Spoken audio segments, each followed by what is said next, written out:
तर नमस्कार मित्रांनो, आज गाडा बंद आहे. आज वाढदिवसामुळे गाडा बंद आहे. लावायचा होता पण दसऱ्याचे काही कामं होते घरचे.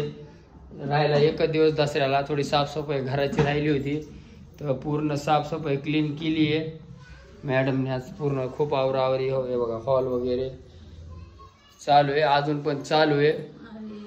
पण आता चालू आहे, स्वयंपाक राहिलाय. आज वाढदिवसाचं काहीतरी स्पेशल बनवायली आहे.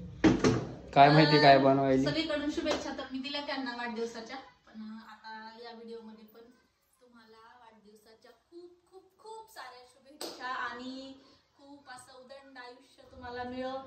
आणि माझ्यासोबत भांडण नका करत जाऊ, चांगलं राहत जा. धन्यवाद. भांडणं नाही करणार. भांडणं सगळ्यांनाच माहिती, बायका सुरू करतात, माणसं कधीच करत नाहीत. माणसाला कारण भांडणापासून माणसं लांब राहतात. मला एक म्हणायचंय, चूक नवरे करतात तेव्हा बायका भांडणं करतात, उगाच भांडणं नाहीत करत. बरं ठीक आहे, चला धन्यवाद. आता पण भांडल्याबद्दल धन्यवाद आणि शुभेच्छा दिल्याबद्दल बी धन्यवाद. परत एकदा हॅपी बर्थडे.